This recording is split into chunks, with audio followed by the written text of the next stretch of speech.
আল্লাহ নবী বলেন, ইন্নাদ দাজ্জালা মামসুহুল আইনি আলাইহা যফরাতুন গালিজাতুন মাকতুবুন বাইনা আইনাইহি কাফিরুন ইয়াকরাউ কুল্লু মুমিনিন কাতিবিন আও গায়রা কাতিবিন। আল্লাহ নবী বলে, যখন দাজ্জাল বের হবে, সবাই ফিতনার মধ্যে পড়ে গেলেও মুমিনরা, যারা খাঁটি ইমানদার, যারা খাঁটি মুমিন হবে, তারা দাজ্জালের ফিতনায় পড়বে না।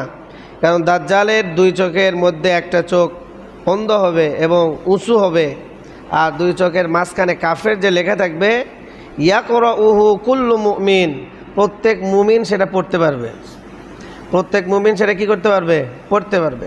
এখন আমাদের মনে প্রশ্ন জাগছিল যে যারা আরবি পড়তে জানে না তারা কিভাবে পড়বে? তো আল্লাহ নবী সেটার উত্তরও দিয়ে দিলেন, কাতিবিন আও গয়র কাতিবিন, যারা লেখা জানে, আরবি আরবি আরবি ওই লেখা যারা জানে তারাও পড়তে পারবে, যারা জানে না তাদেরকেও আল্লাহ রব্বুল আলামিন সেটা পড়ার যোগ্যতা দিয়ে দেবে। সুবহানাল্লাহ। তাহলে এটা আল্লাহ তাআলা অনেক বড় একটা ইহসান যে আল্লাহ রব্বুল আলামিন নিজ হাতে মুমিনদেরকে দাজ্জালের ফিতনা থেকে কি করবে? হেফাজত করবে। যারা লিখতে জানে, এখানে পড়তে জানা বা না জানার কথা আল্লাহ নবী বলে নাই। আল্লাহ নবী বলছে কাতিবিন ও গয়রে কাতিবিন, মানে লিখতে জানে এবং জানে না। কারণ যেহেতু লেখা থাকবে, তো যে লিখতে জানে সেই তো লেখা চিনতে পারবে, যে লেখা চিনে না সে কীভাবে লেখা চিনবে? এই জন্য লেখার কথা বলছে, পড়ার কথা বলে নাই। লেখা যায় পারে, যেটা কি লেখা আছে, তো যে লেখা পারে সে পড়তে পারবে। আর এটা কি লেখা আছে আমি যদি নাই লিখতে জানি, আমি যদি ক লিখতে না জানি, তাহলে ক চিনতে পারবো না। তো এই জন্য আল্লাহ নবী বলছে যে যে লিখতে জানে এবং জানে না উভয় পড়তে পারবে। লেখা জানলেও সে পড়তে পারবে, লেখা না জানলেও সে যদি মুমিন হয় তাহলে সে দাজ্জালের দুই চোখের মাঝখানে কাফের লেখাটা পড়তে পারবে। এটা আল্লাহ রব্বুল আলমিনের অনেক বড় ইহসান যে আল্লাহ রব্বুল আলমিন নিজ হাতে মুমিনদেরকে কি করবে? হেফাজত করবে। তো এই জন্য ইমানওয়ালা হতে হবে, মুমিন হতে হবে। এখন মুমিন কাকে বলে? মুমিন হচ্ছে যে প্রকৃত ইমানওয়ালা, যে আল্লাহ এবং আল্লাহ রসুলের প্রতি পূর্ণ আস্থা এবং বিশ্বাস রাখবে। মুমিনের সিফত আল্লাহ রব্বুল আলামিন সূরা বাকারার প্রথমে বলে দিছে, আল্লাযীনা ইউমিনুনা বিল গায়বি ওয়া ইউকিমুনাস সালাতা, যারা গায়েবের প্রতি বিশ্বাস রাখবে এবং নামাজ কি করবে? কায়েম করবে, নামাজ পড়বে। নামাজ পড়তে হবে এবং কি গায়েবের প্রতি বিশ্বাস রাখতে হবে। গায়েবের প্রতি বিশ্বাসের মূল কালিমা আছে ইমানে মুফাসসাল, আমানতু বিল্লাহি ওয়া মালাইকাতিহি ওয়া কুতুবিহি ওয়া রুসুলিহি ওয়াল ইয়াউমিল আখিরি ওয়াল কদরি শাররিহি খায়রিহি ওয়া শাররিহি মিনাল্লাহি তাআলা ওয়াল বাস বাদাল মাউত।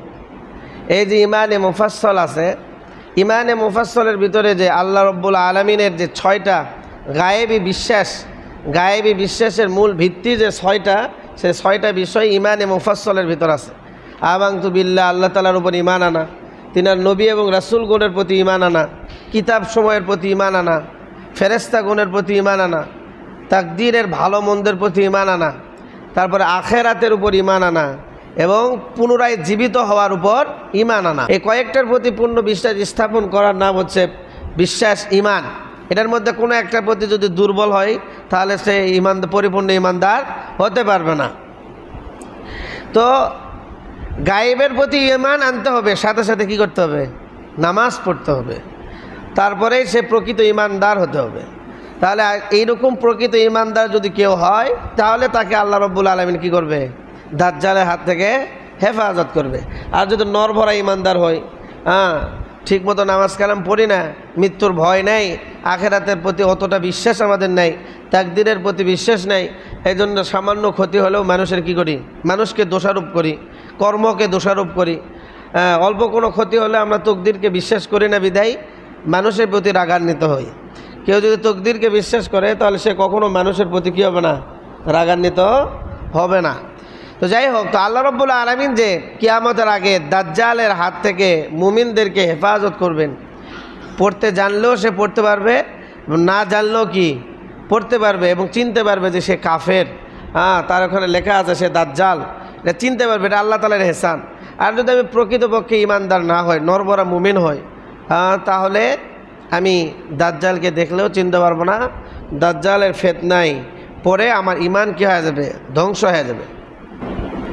দাজ্জাল বেপ্রকাশ হওয়ার পরে মদিনাতে, মক্কা মদিনাতে তার প্রবেশ হওয়া নিষেধ, মদিনায় সে আসতে পারবে না। কিন্তু ফায়ানজিলু বাযুস সাইয়াখিল্লাতি তালিল মাদিনাতা ফায়াখরুজু ইলাইহি ইয়াউমা ইযিন রাজুলুন ওয়া হুয়া খায়রুন নাস।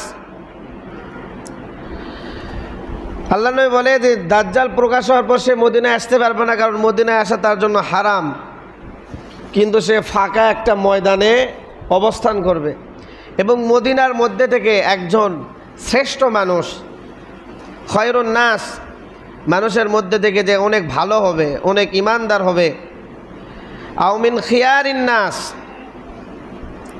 সব থেকে ভালো মানুষ, মানুষের মধ্যে থেকে যে সব থেকে ভালো, যার চরিত্র আখলাক ইমানদারিত্ব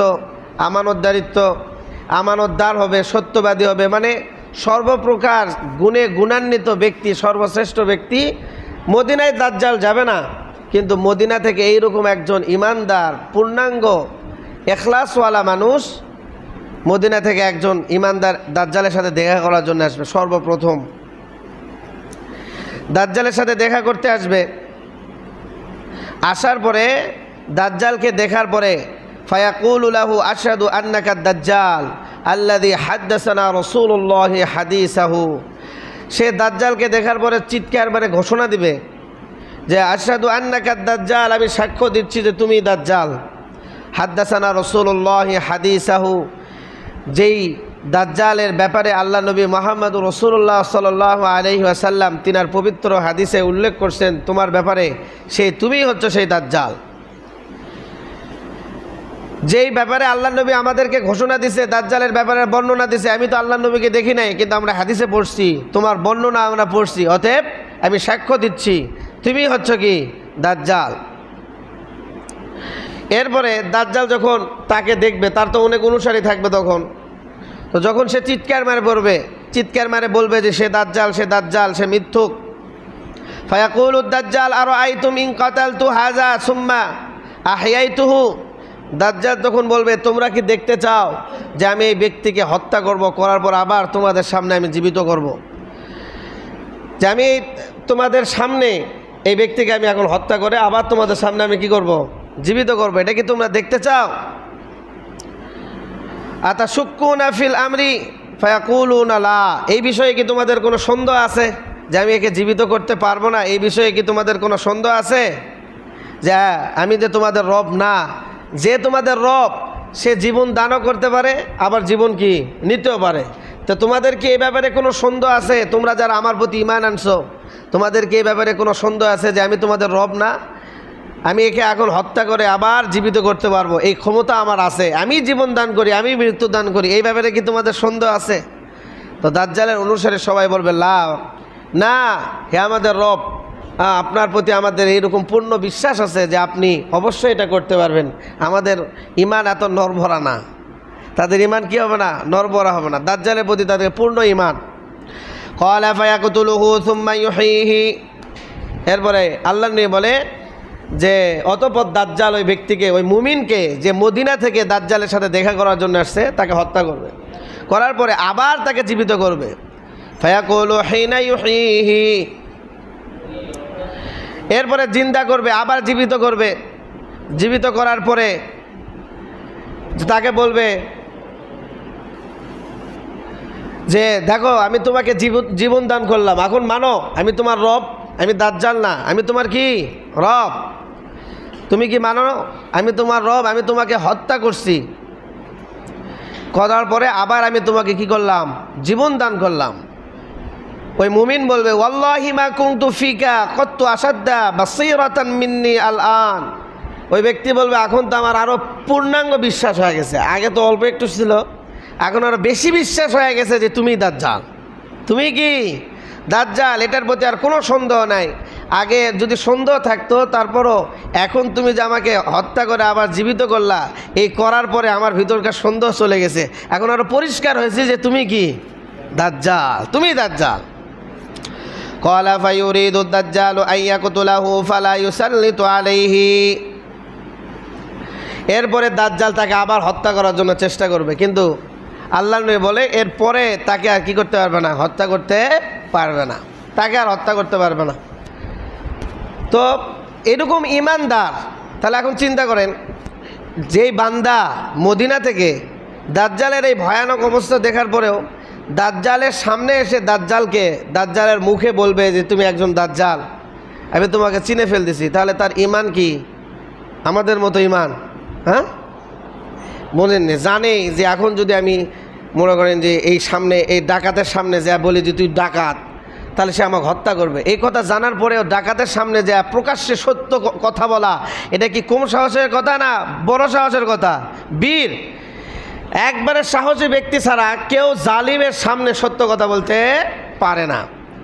আমরা বিগত 15 বছর দেখছি তো, যারা প্রকৃতপক্ষে ইমানদার, যারা প্রকৃতপক্ষে আল্লাহ এবং আল্লাহ রসুলের ঝান্ডাবাহী মুমিন ছিল, তারাই জালিমের সামনে হক কথা বলছে এবং নিজের জীবন বিলিয়ে দিছে। কেউ শহীদ হয়েছে, কেউ জেলের 10 বছর 15 বছর জেলের কুট্টি ঘরে পড়েছিল, জালিমের জুলুমের শিকার হয়েছে, তারপর হক কথা থেকে তারা কি হয় নাই, পিছপা হয় নাই। কিন্তু ওই একই ধাঁচের প্যাকড়ি পরা, টুপি পরা, জুব্বা পরা, নামাজ পড়নেওয়ালা, তাহাজ্জুদ গুজাররা, ওই একই ধাঁচের ব্যক্তিরাও জালিমের সামনে যা হাঁটু গেড়ে বসে মিথ্যা কথা বলছে। তাহলে ইমানদার হওয়া রাখবে, এখানে পোশাকের পরিচয় নয়, ব্যক্তির পরিচয় নয়। তাহলে এ কেমন ইমানদার হবে যে দাজ্জাল ওই সময় সব থেকে ক্ষমতাবান, যে চাইলেই মানুষকে হত্যা করতে পারতেছে। সেও জানে যে আমি যদি দাজ্জালকে তার সামনে যা বলি তো সে আমাকে হত্যা করবে, তারপরও সে দাজ্জালকে বলতেছে তুমি দাজ্জাল, এবং তার পূর্ণ বিশ্বাস আছে সে দাজ্জাল। এই জন্য এইরকম সাহসিকতা নিয়ে দাজ্জালের সামনে গেছে।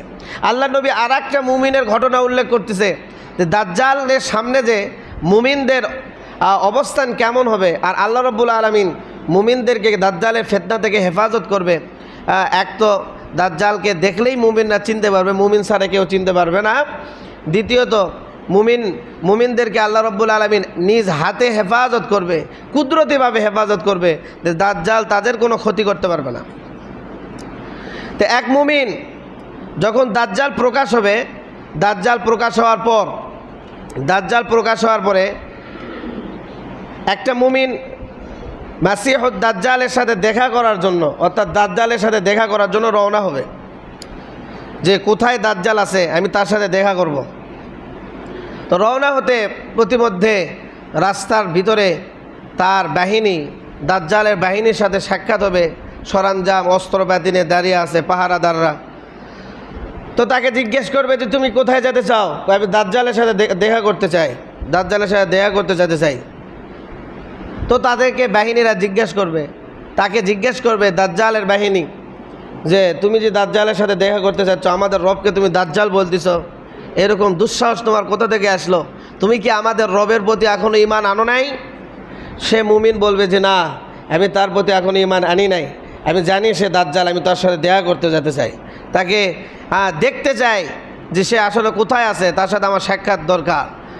তো এরপরে দাজ্জালের বাহিনীরা, একদল বাহিনী বলবে যে একে হত্যা করো, আর একদল বাহিনী বলবে যে খবরদার হত্যা করো না, কারণ আমাদের রব বলে দিছে যে তার অনুমতি ছাড়া কাউকে হত্যা করা যাবে না। মানে বাহিনীরাও দাজ্জালের প্রতি এত আনুগত্য হবে, এত বিশ্বাসী হবে যে সব কথা, দাজ্জালের সব কথা তারা পূর্ণাঙ্গভাবে কি করবে, পালন করবে। যে না, আমাদের রব তো নিষেধ করে দিছে যে তার অনুমতি ছাড়া কোনো কাউকে কি করা যাবে না, হত্যা করা যাবে না। এরপরে তাকে ধরে দাজ্জালের কাছে নিয়ে যাওয়া হবে। দাজ্জালের কাছে নিয়ে যাওয়ার পরে দাজ্জালকে দেখার পরেই এই মুমিন উচ্চস্বরে ঘোষণা দিতে থাকবে, ফাইদা রাহুল মুমিন ক্বালা ইয়া আইয়ুহান নাস হাযা দাজ্জালু আল্লাযী যাকারা রাসূলুল্লাহ। এরপরে সে সমস্ত উপস্থিত মানুষদেরকে ডাক দিবে আর বলবে, ইয়া আইয়ুহান নাস হাযা দাজ্জালু আল্লাযী যাকারা রাসূলুল্লাহ, এই ব্যক্তি দাজ্জাল যার ব্যাপারে আমার নবী মুহাম্মদুর রাসূলুল্লাহ সাল্লাল্লাহু আলাইহি ওয়াসাল্লাম হাদিসের মধ্যে বর্ণনা দিয়েছেন, এই সেই দাজ্জাল। আমার কথা বিশ্বাস করো, তোমরা এর ধোঁকায় পড়িও না। তোমরা আল্লাহ এবং আল্লাহ রসুলের প্রতি ঈমান আনো যে এক, এবং যিনার নবী মুহাম্মদুর রাসূলুল্লাহ সাল্লাল্লাহু আলাইহি ওয়াসাল্লাম তিনার রাসূল, শেষ নবী মুহাম্মদুর রাসূলুল্লাহ, তার উপর ঈমান আনো। এর ধোঁকায় পড়িও না, এর ধোঁকায় পড়ে তোমরা তোমাদের ঈমানকে হারায়ও না। এভাবে মানুষদেরকে ডাক দিবে। তাহলে এখন আপনি চিন্তা করেন, এত বড় মজলিসের মধ্যে ডাইরেক্ট দাজ্জালের সামনে যায় দাজ্জালকে মিথ্যুক বলা, এটা কি কম সাহসের কথা? তা এও হবে সেই রকম মুমিন, মানে আল্লাহর একজন খাঁটি বান্দা যে প্রকাশ্যে দাজ্জালের সামনে যা ঘোষণা দিবে। ক্বালা ফায়ামুরুদ দাজ্জালু বিহি ফায়ুশাহু ফায়াকুলু খুযুহু ওয়াশুজ্জুহু। এরপরে দাজ্জাল তার বাহিনীকে হুকুম দিবে যে ধরো এর কাল্লা, ধরে গোতাও, এর কাল্লা ধরে নিয়ে আসো, একে গোতাও, এবং তার পেট এবং পিঠে অনেক আঘাত করা হবে, অনেক মারা হবে, পিঠে মারা হবে, পেটে মারা হবে, কষ্ট দেওয়া হবে, তার গলা ধরে মাটিতে গোতানো হবে, অনেক জুলুম অত্যাচার তাকে করা হবে। ফায়াকুলু আমা তুমিনু বি। এরপরে দাজ্জাল তার উপর অনেক জুলুম অত্যাচার করার পর আবার জিজ্ঞাসা করবে, এখন কি তুমি আমাকে রব মানো? তুমি কি আমার প্রতি ঈমান আনছো? যদি আনে থাকো তাহলে আমি তোমাকে হত্যা করব না, তোমাকে ছেড়ে দেবো। আর যদি বলো যে না, এখন আমি তোমার প্রতি ঈমান আনি নাই, তোমাকে আমি রব মানি না, তাহলে আমি তোমাকে এখন হত্যা করব। এরপরে ওই মুমিন বলবে ফায়াকুলু আনতাল মাসীহুল কাজ্জাব। সে বলবে খবরদার, তুমি আমাকে যতই অত্যাচার করো, আমার চামড়া তুলে তুমি জুতা বানাও, আমাকে আগুনে নিক্ষেপ করো, আমাকে শুলিতে চড়াও, আমাকে হত্যা করো, যা ইচ্ছা তাই করো, কিন্তু আমি প্রকাশ্যে বলবো আনতাল মাসীহুল কাজ্জাব, তুমি হচ্ছে সেই মিথ্যুক কাজ্জাব এবং দাজ্জাল, এতে কোনো সন্দেহ নেই। আল্লাহর নবী বলে নাই অনেক মুমিন, আল্লাহর নবী একজন মুমিনের কথা বলছে। তাহলে অবশ্যই যে মুমিন এই কাজটি করবে সে কত বড় মুমিন হবে, সে কত বড় আল্লাহর বান্দা হবে, সে কত বড় কুরবানি করনেওয়ালা হবে, যে একা দাজ্জালের সামনে যা নিজের জীবনকে হাতে নিয়ে এত জুলুম কষ্ট সহ্য করার পরেও দাজ্জালের সামনে বলবে যে না, তুমি মিথ্যুক। ক্বালা ফায়ুমারু বিহি ফায়ুশারু বিল মিশারি মিন মাফরিকিহি হাত্তা ইউফাররাকা বাইনা রিজলাইহি। ক্বালা সুম্মা ইয়ামশি দাজ্জালু বাইনা কিতাতাইনি। এরপরে দাজ্জাল তাকে আবার ধরবে, ধরার পরে যখন এই কথাও মানবে না, যখন তার কথাও মানবে না, তখন এই মুমিনকে দাজ্জালে মাথা থেকে নিয়ে একবারে পুরা শরীর করাত দিয়ে চিরবে, মানে দুই টুকরা করবে। কয় টুকরা? দুই টুকরা। এখন একটা জীবন্ত মানুষের মাথা থেকে যদি করাত দিয়ে চিরা হয় আস্তে আস্তে, তাহলে কি ব্যথা কম হবে না বেশি হবে? বেশি হবে। হ্যাঁ, একটা হঠাৎ করে আপনি গলাতে একটা তরবারি দিয়ে ছুরি দিয়ে মেরে ফেল দিলেন, এটা নিমিষে কী হয়ে গেছে? হত্যা হয়ে গেছে। তারপরে আগে তো যেগুলি ইসলামী রাষ্ট্র আছে যেগুলিতে মৃত্যুদণ্ড দেওয়া হয় তরবারি দিয়ে, এক চোটে গলা কাটা। এখন তো মিশিংয়ের যুগ, মানে পিস্তল। কিছুদিন আগে আমি ভিডিওতে দেখলাম ইয়ামানে একজন ধর্ষকের শাস্তি তো পিস্তলতে দেওয়া হচ্ছে। সেটা কি? ডাক্তারদের গবেষণা আছে, অর্থাৎ আমাদের যে হার্ট আছে, যেটা ফুসফুস বলে, এই হার্ট কোন জায়গায় আছে সেই জায়গায় গোল চিহ্ন দিয়ে আছে। ওই হার্টে ডাইরেক্ট গুলি করলে 1 সেকেন্ডে মৃত্যু হবে, কষ্ট ছাড়া। কি ছাড়া? কষ্ট ছাড়া। বুঝেননি? আমাদের মেন নিঃশ্বাসের ফর্মুলা কোথায়? ফুসফুস। এখানে যদি ডাইরেক্ট গুলি করা হয়, ওটা যদি বাস্ট হয়ে যায়, তাহলে ফুসফুস এক নিমিষে নিঃশ্বাস বন্ধ হয়ে যাবে, আপনি কী হয়ে যাবেন? মারা যাবেন। যদি আমার গলাও কাটা হয়, তারপর আমার হার্ট কিন্তু কি আছে? সচল আছে। একটু হলেও কষ্ট হবে, একটু হলেও কী হবে? কষ্ট হবে। এই জন্য উপর দিকে শায়িত করে, উপর দিকে শুয়ে পিঠের একবারে মাঝ বরাবর যেই জায়গায় হার্ট আছে, ডাক্তার আসে, 2 জন ডাক্তার আসলো, আগে মিশিং দিয়ে পরীক্ষা করলো কোন জায়গায় হার্ট আছে, সেখানে কলম দিয়ে দাগ দিল, সোজা পিস্তল দিয়ে গুলি করলো, মাত্র 1 গুলিতে মরে গেছে। কোনো লড়ালড়ি নেই, মানে কোনো কিছু নেই, মানে একবারে স্তব্ধ, কোনো নড়ালড়ি নেই, কোনো কিছু নেই। এটা হচ্ছে এখন আধুনিক যুগে যে কষ্ট ছাড়াও মৃত্যু দেওয়া যায়। কিন্তু আপনাকে যদি করাত দিয়ে মাথা থেকে চিরা হয়, তাহলে কি মৃত্যু তো হবে, কিন্তু এটা কি আরামের মৃত্যু হবে না কষ্টের মৃত্যু? বহুত কষ্টের। তাহলে এই মুমিনকে দাজ্জাল এবার হুকুম দিবে থেকে চিরো, মাথা থেকে এবার চিরা হবে, 2 টুকরা করা হবে। কয় টুকরা? 2 টুকরা করার পরে আবার আল্লাহর দাজ্জাল তাদেরকে বলবে তোমরা কি দেখতে চাও যে আমি একে জীবিত করি কিনা? তো তাদের তো বিশ্বাস আগে থেকে আছে যে আপনি আমাদের রব, আপনি চাইলে মৃত্যুও দিতে পারেন, আপনি চাইলে আবার কি করতে পারেন? জীবনও দান করতে পারেন, এটা আমাদের বিশ্বাস আছে। অতএব দাজ্জাল 2 টুকরা করার পরে ওই 2 টুকরা 2 দিকে রেখে 2 টুকরার মাঝখানে যাবে, মাঝখানে যা আবার বলবে ওঠো, তো ওই মুমিন আবার উঠে যাবে। হ্যাঁ, মুমিন আবার উঠে জীবিত হবে। হওয়ার পরে এবার বলবে যে এখন কি তুমি আমাকে বিশ্বাস করো যে আমি তোমার রব? দেখো, আমি তোমাকে 2 টুকরা করার পর আবার জীবন দান করছি, আমি তোমাকে 2 টুকরা করছি, করার পরে আবার তোমাকে আমি জীবন দান করছি।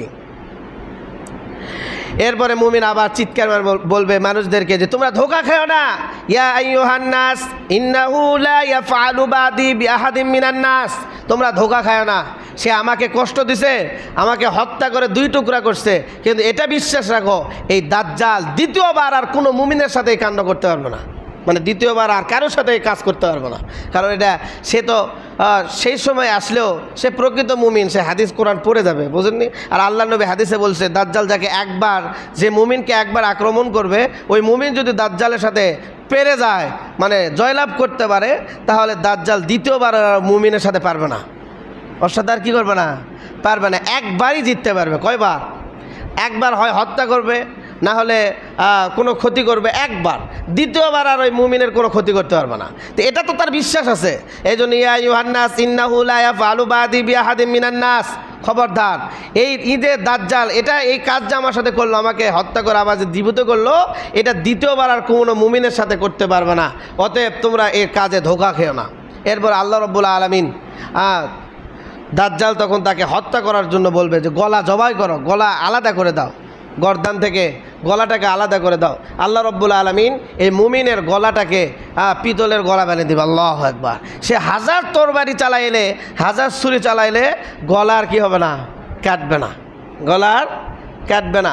আল্লাহ নবী মুহাম্মদুর রাসূলুল্লাহ সাল্লাল্লাহু আলাইহি ওয়াসাল্লাম বলেন যে যেই বান্দা, যেই মুমিন দাজ্জালের সাথে এই ঘটনাটা ঘটাইবে, আল্লাহ রব্বুল আলামিনের কাছে উলকিয়া ফিল জান্নাত ফাকালা রাসূলুল্লাহ সাল্লাল্লাহু আলাইহি সাল্লাম হাযা আযমুন নাসি শাহাদাতুন ইনদা রাব্বিল আলামিন, দুনু জাহানের বাদশা রব্বে কারিমের নিকট আদম থেকে নিয়ে কিয়ামত পর্যন্ত যত শহীদ হবে সব থেকে শ্রেষ্ঠ শহীদ হবে এই মুমিন যে দাজ্জালের হাতে জয়লাভ করবে, মানে দাজ্জালের সাথে জয়লাভ করার পরে আবার শাহাদত বরণ করবে, দাজ্জালের সাথে মোকাবেলা করবে। এই মুমিন আল্লাহ তাআলার কাছে সর্বকালে সর্বশ্রেষ্ঠ শহীদ এবং সব শহীদদের মধ্যে সব থেকে বেশি মর্যাদাবান। আল্লাহ রাব্বুল আলামিন তাকে যত শহীদ হবে দুনিয়ার বুকে সবার ঊর্ধ্বে জান্নাতে তাকে মাকাম দান করবে। যে হযরত ঈসা আলাইহিস সালাম এরপর আগমন করবে, আপনারা শুনছেন হযরত ঈসা আলাইহিস সালাম কীভাবে আগমন করবে, এই জন্য আমি সেটা বললাম না। যে দামেস্কে একটা মসজিদের সাদা মিনারের উপরে ফেরেশতাদের কাঁধে ভর দিয়ে হযরত ঈসা আলাইহিস সালাম নাজিল হবে ফজরের সময়, এবং এই নাজিল হওয়ার পরেই হযরত ঈসা আলাইহিস সালাম আর দেরি করবেন না, হযরত মাহদী আলাইহিস সালামের সাথে পরামর্শ করার পরে দাজ্জালের খোঁজে বের হবে, দাজ্জালের সাথে যুদ্ধ করার খোঁজে বের হয়ে যাবে। আর আল্লাহ রাব্বুল আলামিন হযরত ঈসা আলাইহিস সালামের নিঃশ্বাসে একটা শক্তি দিবে, একটা অন্যরকম শক্তি, অলৌকিক শক্তি। কেমন শক্তি? হযরত ঈসা আলাইহিস সালামের শক্তিটা এত বেশি হবে যে ওনার নিঃশ্বাস, নাকের যে নিঃশ্বাস আছে, এই নিঃশ্বাস যদি কোনো কাফেরের শরীরে পড়ে সঙ্গে সঙ্গে সে মারা যাবে। আল্লাহু আকবার। তরবারি লাগবে না, কি লাগবে না? তরবারি লাগবে না, কোনো পিস্তল লাগবে না, কোনো মারাও লাগবে না, কোনো আঘাত করতে হবে না। হযরত ঈসা আলাইহিস সালামের নিঃশ্বাস এত পবিত্র আর এত মানে কাফেরদের জন্য বিষাক্ত আর মুমিনদের জন্য কি পবিত্র। এত পবিত্র হবে যে নিঃশ্বাস যে কাফেরের গায়ে ঠেকবে সঙ্গে সঙ্গে সে মারা যাবে। আল্লাহ নবী বলেন হযরত ঈসা আলাইহিস সালামের নিঃশ্বাসের প্রখরতা এত বেশি হবে যে হযরত ঈসা আলাইহিস সালামের দৃষ্টি যত দূর যাবে তার নিঃশ্বাসও তত দূর যাবে। আল্লাহু আকবার। দৃষ্টি, আমাদের দৃষ্টি, আমি এখানে নিঃশ্বাস আসছি, ওই মানে একটু দূরে আরেক মানুষ তো আমার নিঃশ্বাসে বাতাস পাবে না, পাবে? কিন্তু হযরত ঈসা আলাইহিস সালামের নিঃশ্বাসের প্রখরতা এত বেশি হবে যে যতদূর দৃষ্টি যাবে ততদূর পর্যন্ত উনি নিঃশ্বাস ছাড়লে নিঃশ্বাসের বাতাস ততদূর পর্যন্ত উড়ে যাবে, এবং অতদূর পর্যন্ত যত কাফের আছে সবাই মারা যাবে। দাজ্জাল যখন শুনবে যে ঈসা আলাইহিস সালাম আসছে, তখন দাজ্জাল ভয়ে পালাতে থাকবে, মানে ভয়ে পালাবে মানে লুকে থাকবে। কারণ আল্লাহ নবী বলে হযরত ঈসা আলাইহিস সালাম যখন দাজ্জালকে পাকড়াও করবে, দাজ্জালকে যদি হযরত ঈসা আলাইহিস সালাম পাকড়াও করে, দাজ্জালকে দেখার সঙ্গে সঙ্গে নিঃশ্বাসের প্রখরতার কারণে দাজ্জাল গলে যাবে। কেমন গলে যাবে? আল্লাহ নবী হাদিসের মধ্যে উদাহরণ দিছে যে একটা লবণকে যদি পানিতে রাখা হয়, পানি যেমন গলে যায়, হযরত ঈসা আলাইহিস সালামের নাকের নিঃশ্বাস লাগার সঙ্গে সঙ্গে দাজ্জাল মোমের মতো গলে যাবে, মানে গলে পচে যাবে, মারতে হবে না ঈসা আলাইহিস সালামকে। এই জন্য দাজ্জাল ঈসা আলাইহিস সালামের ভয়ে পালে বাড়াবে, কিন্তু হযরত ঈসা আলাইহিস সালাম দাজ্জালের সাথে মোকাবেলা করার জন্য কি করবে? খোঁজাখুঁজি করবে দাজ্জালকে। এর আগে মুসলমান এবং ইহুদিদের সাথে মুসলমান এবং ইহুদিদের সাথে, দাজ্জালের বড় বাহিনী হচ্ছে ইহুদি, এই মুসলমান এবং ইহুদিদের সাথে একটা বড় যুদ্ধ হবে, যে যুদ্ধের মধ্যে মুসলমানরা কি করবে? বিজয় লাভ করবে। আর আল্লাহ নবী বলে এই যুদ্ধটা ইহুদিদের সাথে হবে, অর্থাৎ ওই সময় দাজ্জালের সব থেকে বড় বাহিনী হবে ইহুদিরা। কারা? ইহুদিরা। আর দাজ্জাল যে লুকাবে ঈসা আলাইহিস সালামের ভয়ে, সেটাও ইসরায়েলে যা লুকাবে। কোথায় যা লুকাবে?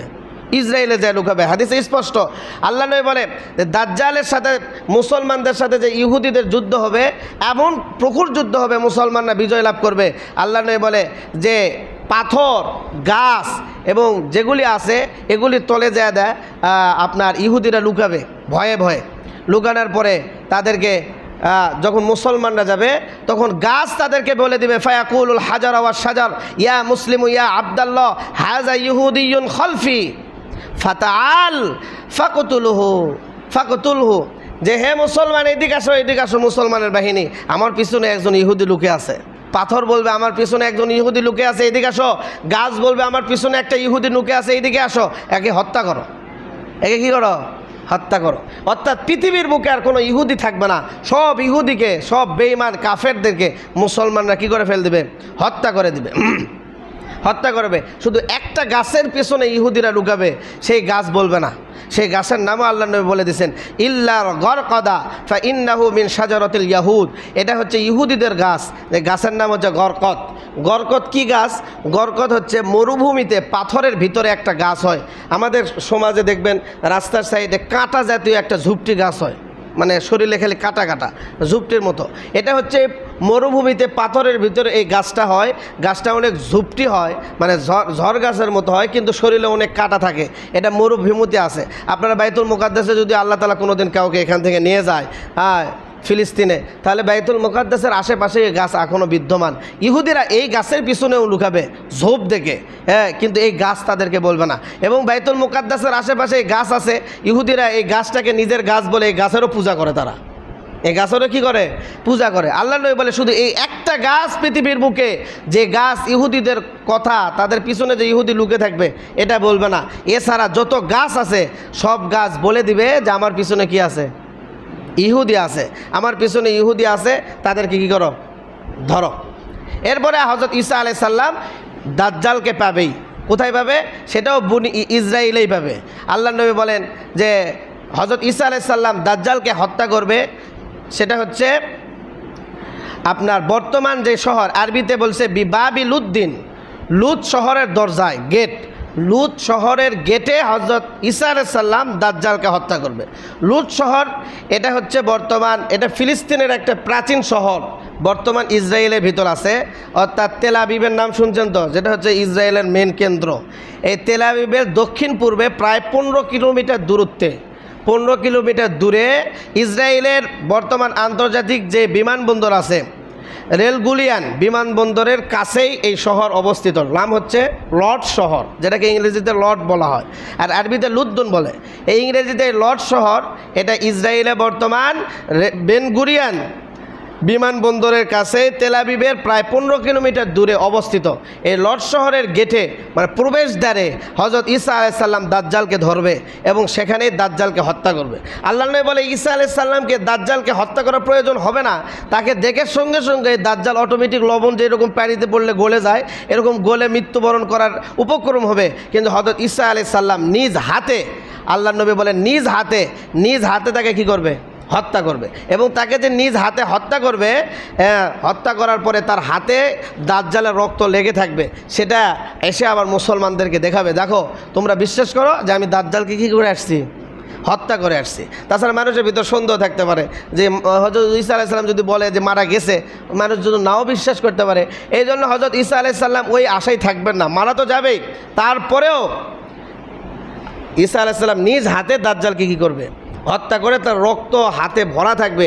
সে রক্ত ভরা হাত দিয়ে আসে মুসলমানদেরকে দেখাবে যে দেখো আমি দাজ্জালকে কী করছি? হত্যা করছি। এইভাবে আল্লাহ রাব্বুল আলামিন পৃথিবীর বুক থেকে দাজ্জালের এই ফিতনাকে দুনিয়া থেকে একবারে নির্মূলে নিঃশেষ করবে। বেশি প্রয়োজন হবে না দাজ্জালের সাথে হযরত ঈসা আলাইহিস সালামের বেশি যুদ্ধ করতে হবে না, বেশি মোকাবেলা করতে হবে না। ঈসা আলাইহিস সালামের যে ক্ষমতা, নিঃশ্বাসের যে পাওয়ার, এই পাওয়ারেই কাফেররা কী হয়ে যাবে? নিঃশেষ হয়ে যাবে, এবং দাজ্জালও কী হয়ে যাবে? নিঃশেষ হয়ে যাবে। কিন্তু মুমিনদেরকে আল্লাহ রব্বুল আলামিন দাজ্জালের হাত থেকে হেফাজত করবে। দাজ্জাল আসবেই, কিয়ামতের আগে অবশ্যই আসবে, এবং দাজ্জাল ফিতনায় মানুষদেরকে ফেলাবে। আর মুমিন যদি একবার দাজ্জালের সাথে জিতে যায়, তাহলে কখনো ওই মুমিনের সাথে দাজ্জাল কী করতে পারবে না, দাজ্জাল পেরে উঠবে না। এই জন্য হযরত আয়েশা রাদিয়াল্লাহু তাআলা আনহা বলেন যে নামাজের মধ্যে দরুদ শরীফের পরে একটা দোয়া আছে, কেউ যদি নামাজের পরে দরুদ শরীফের পরে এই দোয়া পড়ে, তাহলে আল্লাহ রব্বুল আলামিন কবর থেকে, কবরের আযাব থেকে এবং দাজ্জালের ফিতনা থেকে আল্লাহ রব্বুল আলামিন তাকে হেফাজত করবে। কানা রাসূলুল্লাহ সাল্লাল্লাহু আলাইহি ওয়াসাল্লাম ইয়াদউ ফি সলাতি ইয়াকুলু আল্লাহুম্মা ইন্নী আউযু বিকা মিন আযাবিল কবরি ওয়া আউযু বিকা মিন ফিতনাতিল মাসিহিদ দাজ্জাল ওয়া আউযু বিকা মিন ফিতনাতিল মাহইয়া ওয়াল মামাত আল্লাহুম্মা ইন্নী আউযু বিকা মিনাল মাসিমি ওয়াল মাগরাম। মুত্তাফিকুন আলাই। মুসলিম এবং বুখারী শরীফের উভয়ের কিতাবের মধ্যে এই রওয়ায়াত আছে। হযরত আয়েশা রাদিয়াল্লাহু তাআলা আনহা বলেন, কেউ যদি নামাজের মধ্যে দরুদ শরীফের পরে দোয়া পড়ার একটা নিয়ম আছে, জানেন? আমরা দোয়া পড়ি আল্লাহুম্মা ইন্নী যালামতু নাফসি, এটা কিন্তু দোয়ার জায়গা। আপনি এই জায়গা চাইলে আরও দোয়া করতে পারেন। আমরা তো শুধু সংক্ষিপ্তে এতটুকু দোয়াই করি। কেউ যদি আল্লাহুম্মা ইন্নীর জায়গায় রব্বানা আতিনা ফিদ দুনিয়া হাসানা, রব্বানা যালামনা আনফুসানা, অথবা কোরআন হাদিসে বর্ণিত অন্য দোয়াগুলি পড়তে চায়, পড়তে পারবে দীর্ঘ টাইম। এই জন্যই তো বলে নামাজের পরে, নামাজই হচ্ছে মেন দোয়ার জায়গা, নামাজের পরে আর কোনো দোয়া নেই। কিন্তু আমরা নামাজের মধ্যে দোয়া করি না, করি নামাজের পরে। কখন দোয়া করি? নামাজের পরে। নামাজের ভিতর হচ্ছে মেন দোয়ার জায়গা। এখানে ডাইরেক্ট আল্লাহ তাআলার সাথে আপনার কথা হচ্ছে, আপনার মনের চাওয়া আপনি আল্লাহর কাছে চাইতে পারবেন। এই জন্য হযরত আয়েশা রাদিয়াল্লাহু তাআলা বলেন, কেউ যদি দরুদ শরীফের পরে, নামাজের মধ্যে দরুদ শরীফের পরে এই দোয়া পড়ে, তাহলে আল্লাহ রব্বুল আলামিন তাকে কবরের আযাব থেকে এবং মাসিহে দাজ্জালের আযাব থেকে কি করবে? হেফাজত করবে। এছাড়া হযরত আয়েশা রাদিয়াল্লাহু তাআলা আনহা বলেন যে সূরা কাহাফের প্রথম 10 আয়াত, সূরা কাহাফ আপনারা প্রতি শুক্রবারে অনেকে তেলাওয়াত করি, আবার আমরা অনেকে তেলাওয়াত করি না। সূরা কাহাফের প্রথম 10 আয়াত, কেউ যদি সূরা কাহাফের প্রথম 10 আয়াত মুখস্থ রাখে, কি রাখে? মুখস্থ রাখে, মুখস্থ করে এবং নিজের হেফজে রাখে, মুখস্থ রাখে সর্বদা, তাহলে দাজ্জালের ফিতনা থেকে আল্লাহ তাআলা তাকে হেফাজত করবে। আর আবি দারদাই ইয়ারবি আনিন নবী মান হাফিজা 10 আয়াতিন মিন আউয়ালি সূরাতিল কাহফি উসিমা মিন ফিতনাতিদ দাজ্জাল। আল্লাহ নবী মুহাম্মদুর রাসূলুল্লাহ সাল্লাল্লাহু আলাইহি সাল্লাম বলেন, আমার কোনো উম্মত যদি সূরা কাহফের প্রথম 10 আয়াতকে মুখস্থ করে নিজে হেফজে রাখে, সর্বদা মুখস্থ রাখে, সে কখনো দাজ্জালের ফিতনায় পড়বে না। দাজ্জালের ফিতনা থেকে আল্লাহ তাআলা তাকে হেফাজত করবে। তাহলে সূরা কাহফ আমাদের বাসায় সবার কোরআন শরীফ আছে, যারা আমরা কোরআন পড়তে জানি আজকেই শুরু করে দেবেন। মাত্র 10 আয়াত, কয় আয়াত? মাত্র 10 আয়াত সবাই মুখস্থ করবেন সূরা কাহফের, এবং প্রতিনিয়ত পড়ার চেষ্টা করবেন। এবং এই দোয়া যেটা আছে, এই দোয়া যখন আপনার মন চাইবে, তখন আপনি নামাজের ভিতর দরুদ শরীফের পর এই দোয়া পড়বেন। এছাড়াও ছোট দোয়া আছে, আল্লাহুম্মা ইন্নী আউযু বিকা মিন ফিতনাতিল মাসিহিদ দাজ্জাল। এতটুকু যে কোনো নামাজের সময় হাত তুলেও আপনি দোয়া করতে পারেন। কিন্তু যেহেতু এই দুইটা হাদিসে বর্ণিত, এজন্য এটা অবশ্যই কি একটা গ্রহণযোগ্য মুমিনদের জন্য একটা আমল। আল্লাহ রব্বুল আলামিন আমাদের সবাইকে এই আমল করার তৌফিক দান করুক, সবাই আমিন। এবং বেশি বেশি দোয়া করবেন। এবং যে আলোচনা আমরা দাজ্জালের ফিতনা সম্পর্কে শুনলাম, খুবই ভয়ানক আলোচনা।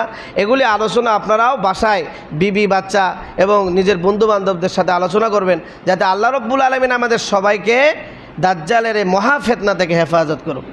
ওয়া আখিরু দাওয়ানা আলহামদুলিল্লাহি রাব্বিল আলামিন।